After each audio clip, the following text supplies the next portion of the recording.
John 3 verse 16. Yona ifundeka ngale ndlela. Ngokuba uNkulunkulu walithanda izwe kangaka, waze wanikela ngendodana yakhe ezelwe yodwa, ukuba yiloyo naloyo okholwa yiyo angabhubhi, kodwa abe nokuphila okuphakade. Hallelujah. Hallelujah. Hallelujah. He is faithful. Hallelujah. Loving God. Hallelujah. Zofunda la yami ngis amplified. For God so greatly loved and dearly prized the world that He even gave up His only begotten, His unique Son, so that whoever believes in, trusts in, clings, relies on Him shall not perish, shall not come into destruction, shall not be lost, but have eternal life. Hallelujah. uNkulunkulu walithanda izwe kangaka waze wanikela. Hallelujah.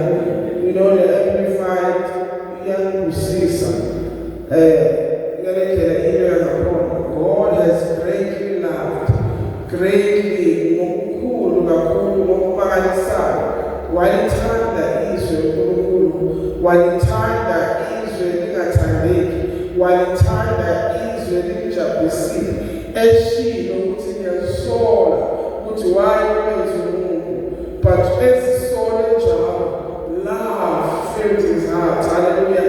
Akazange azisole bese uyazodwa ngenyanga, but uNkulunkulu othe noma ezisola but uthando lwamehlula enguNkulunkulu, that He even gave. Hallelujah. He gave out of love. Uthando bazalwane, uthando kusho ukuthi ukhombisa ukuthi umuntu owamukele the person ebuhleni nasebumini bakhe wamamukela. Ngamagama, your love will never be changed by ububi bakhe. Your love will never be changed by ubuhle bakhe. So you have accepted the muntu and you have given uthi la waza banikela, He even sacrificed. Lapho uthando khona, there's always a sacrifice. Akwenzeki ukuthi uyathanda but you cannot sacrifice whether your time or your life for lowo muntu loyo othi uyamthanda. So uJesu uNkulunkulu wasithanda until He sacrificed. So bazalwane, angikho lapho bathi inhliziyo yami isakhuluma somuntu uyakubeka lokuthi yena uNkulunkulu wathanda izwe waze wenzani, wanikela. Bakumayela sakhuluma manje ngeminikelo yethu ukuthi sithandaze ukuthi let there be revival ezimbalini zethu. Hallelujah. So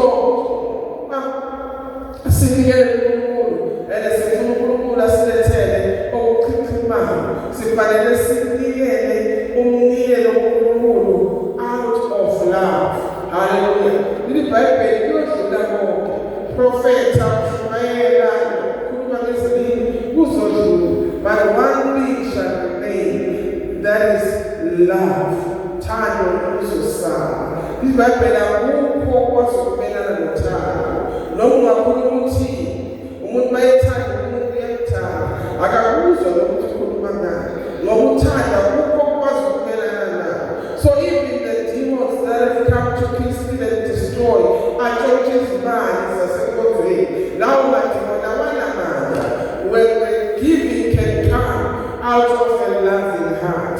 Unikele ngokumthanda noNkulunkulu wakho, unikele ngokuthuthumela ngokumthanda noNkulunkulu wakho, not just giving ukuthi ngoba isikhathi sokunikela ngoba nathi nabakubona isukuma, but giving out of love. Nokunikela ngoNkulunkulu wawunikela njalo. So akukho kwakwazi ukumelana nawo. Ngisho Jesu seyafikela ukuthi enhliziyweni yakhe ezibuhlungu asazibuze ukuthi bala ngiyaqhubeka nale nkonzo, but iBhayibheli uNkulunkulu wakhuluma naye uJesu esasho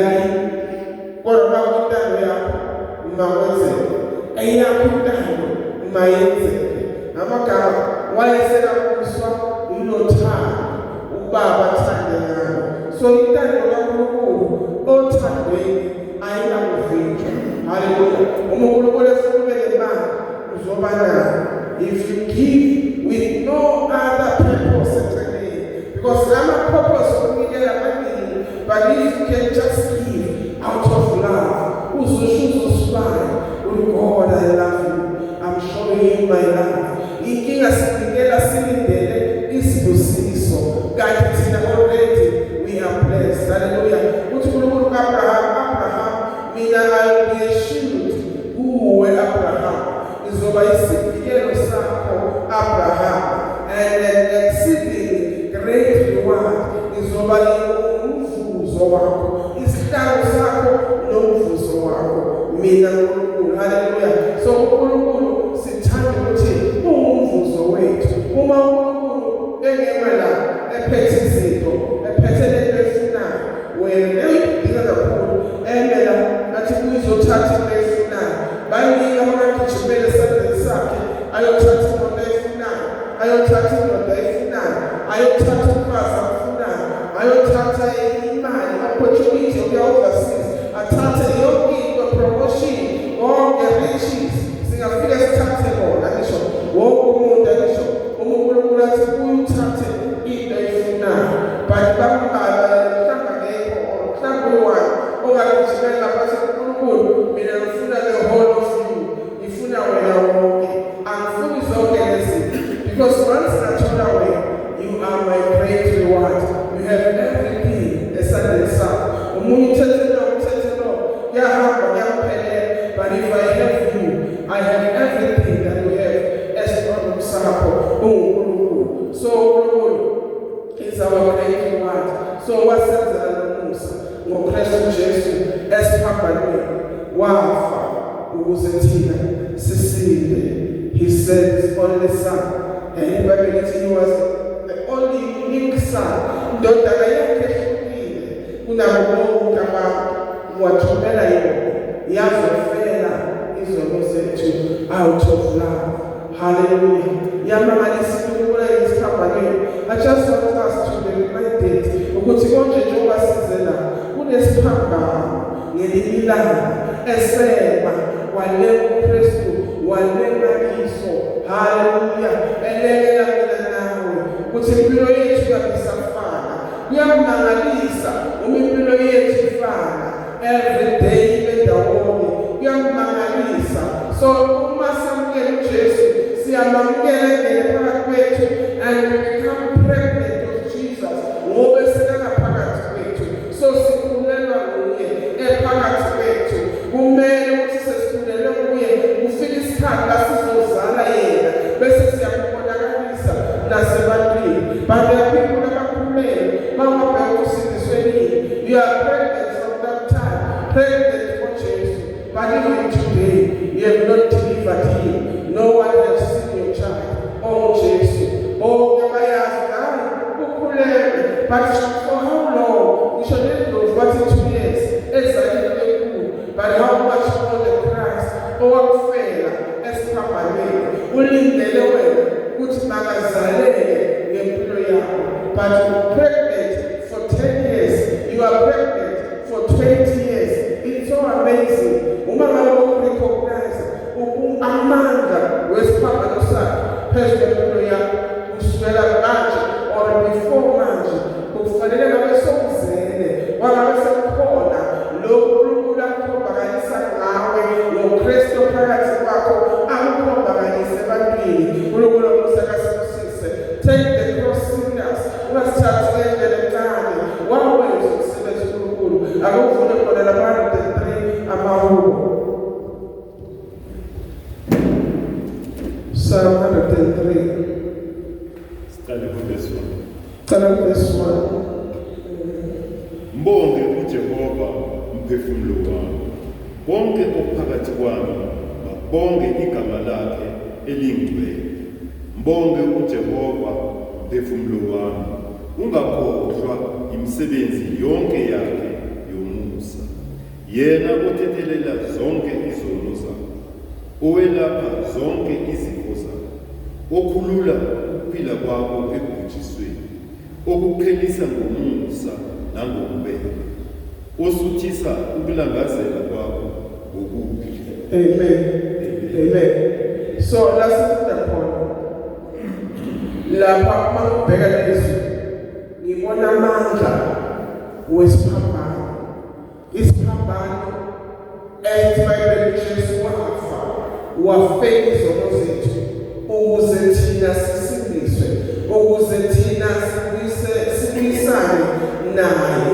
Lapho David mbonga Jehova phefumulo wami nabo bonke phakathi kwami bakubonga igama lakhe engcwele. Mbonga Jehova phefumulo wami ungakhohlwa imisebenzi yakhe yomusa. Uyabona lesikhuluma ngesiphambano sikhuluma ngomusa uNkulunkulu asenzela wona. Kunemisebenzi ebonakele ngenxa yomusa uNkulunkulu awenzile wasinikeza uKristu. uKristu wayinikela ukuphila kwakhe, wadela injabulo yakhe, wasuka esintabeni wehla waba ngumuntu, waba yinyama ukuze thina sikwazi ukuthola lo musa. When we speak of grace, we speak of Christ. Hallelujah. Jesu ungumusa kithi esanika wona. So uma lo musa sinikwa wona, ufuna ukuthi don't take light isiphambano sikaKristu. So David uyasikhumbuza ukuthi lapha kunomusa esinikwe wona, inkulu inkonzo eyenzeka. Uma ubheka ku-verse 3 lithi yena othethelela zonke izono zakho. He forgives all your sins. The cross has come to make Christ asenze sibuyisane noNkulunkulu. Wathethelela izono zethu ebezisiphambanisa noNkulunkulu. Sasinahlangana naye kodwa sihlanganiswa yini? Ukuthethelelwa kwezono. Namhlanje people, they come to Christ with no reason. Izono bekubeke nazo, bebuye noKristu. Kanti injongo yakhe nokumthumela uKristu egameni loNkulunkulu ukuthi thina sihlukane nezono. Do you take the cross serious? Uyahlukana na nezono njengomsebenzi awenza uNkulunkulu ukuze thina sihlukane nezono. It was never in vain uJesu asesiphambanweni bese siphinde siqhubeka la sihlezi khona. Lesisho kona ukuthi it was in vain azange kusisize ngalutho. Sideclare lokho when we cannot take serious lo msebenzi ongaka awenzile esiphambanweni, yena othethelela izono zethu. Hallelujah. Yes, because sifuna izinto kuNkulunkulu, but uNkulunkulu number one qala ukuthi into ayenzayo kuqala is to forgive our sins. Before he can do the rest, he must forgive your sins. Ezinto okukhonzela zona, lezinto ufuna ukubona zidependente njengoba wenza wazofa efela izono zethu.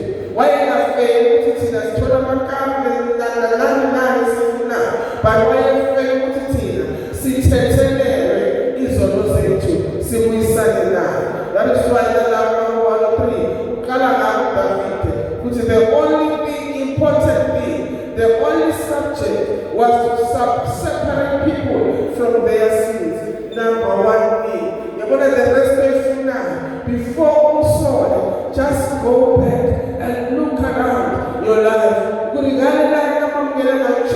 Am I still standing there? Do I still recognize the cross?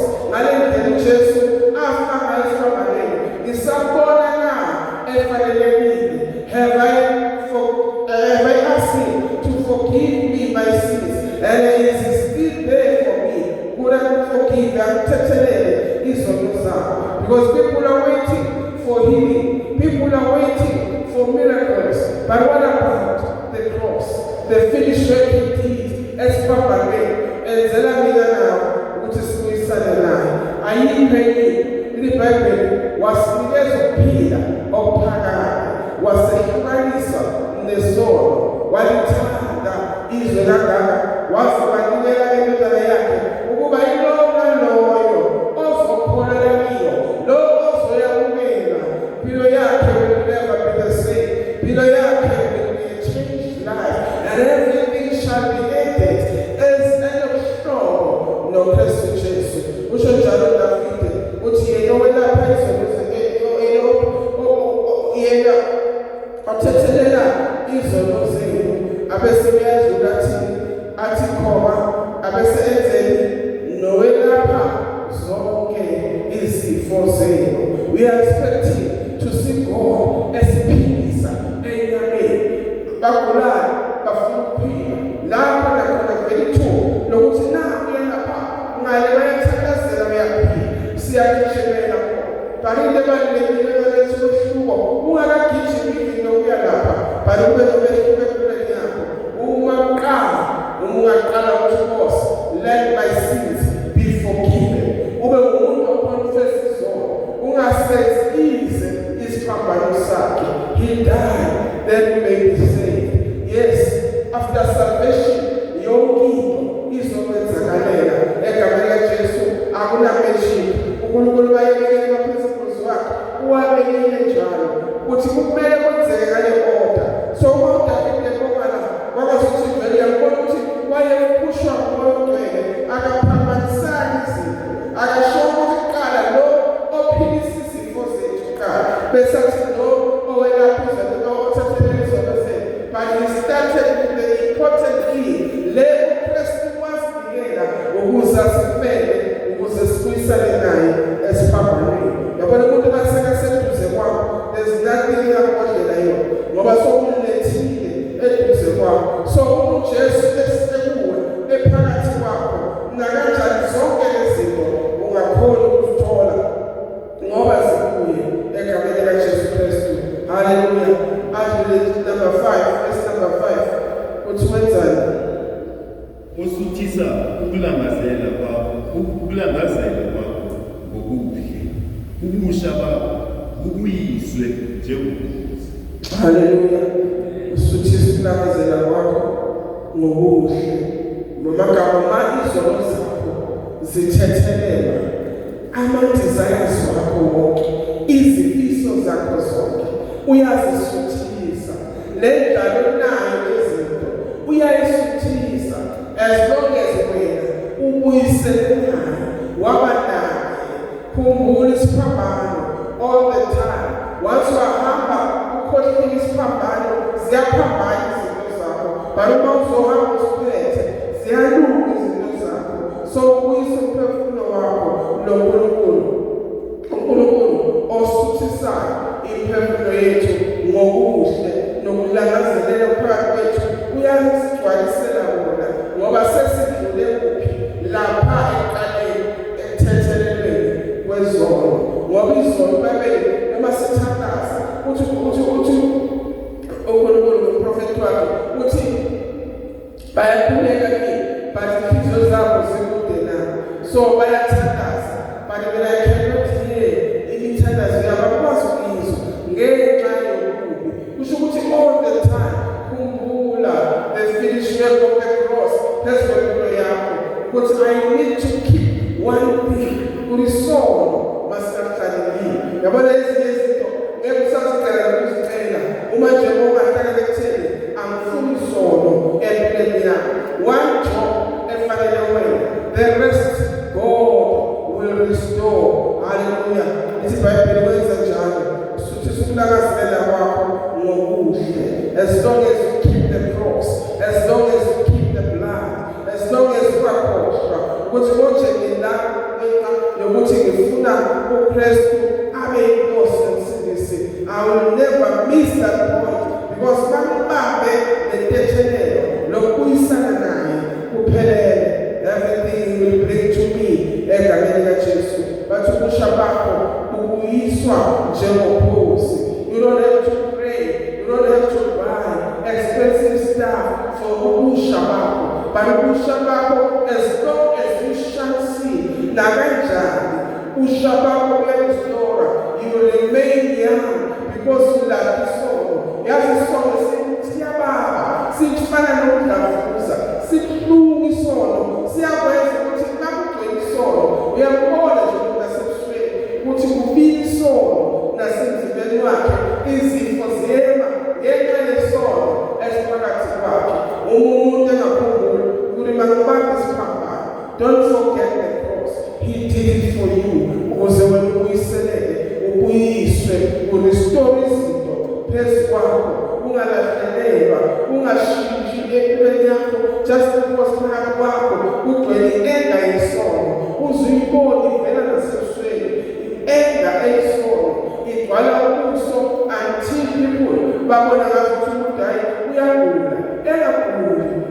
just angry. Sin has taken over. Abantu izinto eziningi ngiyacabanga uDavide ngalesikhathi ebulala uUriya ukuthi wayenjani ebusweni bakhe, esihle isono, eqhubeka ecabangisisa ngaso, ekhohliwe ukuthi there's God. Hallelujah. Don't forget the cross. Even if ngabe lesono sakho sifika sinjani, bakithi Jesu zanini lonke nineliphathele nelisimbayo mina ngizophuza. Whatever that is a burden phezu kwempilo yakho. Don't forget we have the cross. UNkulunkulu senzela izinto ezibakalisayo ngaso lesipambano egameni likaJesu Kristu. Hallelujah. Verse 6.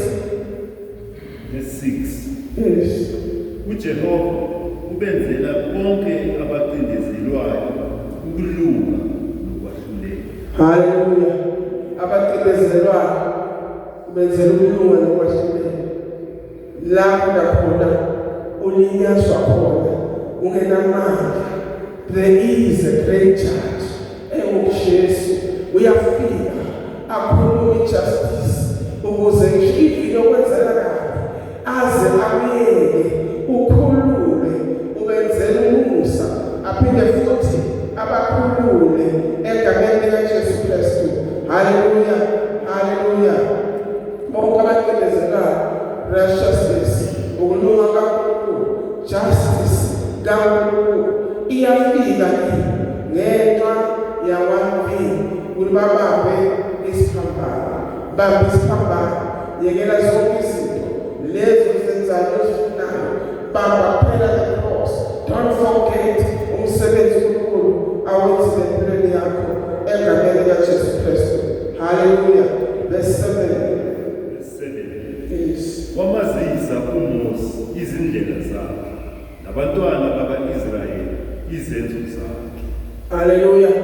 Wamazisa uMose, wamazisa yini izindlela zakhe nabantwana baka-Israyeli izenzo zakhe. Uyabona wabamba Kristu, wabamba isiphambano. You have everything. Even the revelation ongayidinga wena, God can reveal himself kulabo abastika to the cross, abangakhohlwa ukuthi sishuthi isiphambano empilweni yabo. uNkulunkulu labo bantu uyabambulela ngisho lezifihlakalo zakhe. Lokho okufunayo, God will give you that stuff. He will reveal izohambula lento ilangazelelayo, akwambulele yona nasezwini lakhe nasezintweni zikamoya. You will have revelation. Why? Because you don't forget the cross and the blood that was shed for the impilo yakho. Ngahambi sosoda ungasodi, khumbula isiphambano, khumbula uJesu Kristu owafa emhlabeni for impilo yakho egameni likaJesu Kristu. Don't waste your time ngokusoda, akubhadali, akusizi muntu. But always when you come to God, remember there's a cross. Uthi mawubhekana nezimo ezibuza ngempilo, remember the cross of Jesus. Don't despise umsebenzi okaJesu wenza, ungawenzi beyize. He died as his only son. Washiya isikalo somkhosi lapha nakhona bekumele ahlala ngemiswe ezulwini, but washiya lo 14 ukuthi asibuyisele empilweni emnandi, ukusibuyisela siphinde siphile ngamnandi. Uzokwambulela wamambulela uMoses indlela zakhe. Israyeli wayengafuni indlela zakhe, wayefuna isandla sakhe, wayefuna ama-blessing, and God did it for them. Wabanikeza amana, wabanikeza amanzi, wabatshentshela amanzi ebaba, wabanika amanzi engekho, wazibonakalisa, wavala ulwandle mpofu, bakwazi ukudlula. Ziningi lezinto azenzile ebakhomba isandla sakhe, ngoba bebefuna isandla sakhe. Noma ngamathuba God, when we hold on to the cross, there's nothing that can be limited to us. Whatever that you want to know, He will reveal it. Uthi ngibize mina ngizophendula, utshele lezinto ezifihlakele, akatsheli noma ngubani. But it's for the people who will cling to the cross, abazokwazi ukuthi He died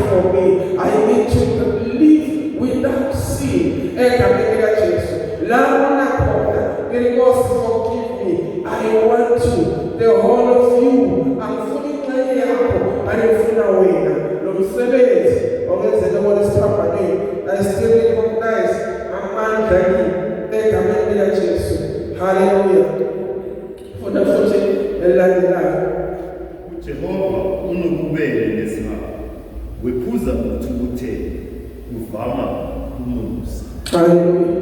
Unomubele esihawu, uyazwelana, uyaphuza ukuthukuthela. Kuye kugcwele umusa, namalala evuka, uyawuphungula umusa uJehova. Haleluya. Kulabo ababambelela esiphambanweni sakhe. He knows kwesinye isikhathi kufika isikhathi lakhona usathane esusa ngezono esiphambanweni, but iBhayibheli loNkulunkulu uphinde enze umusa kwakhona lapho.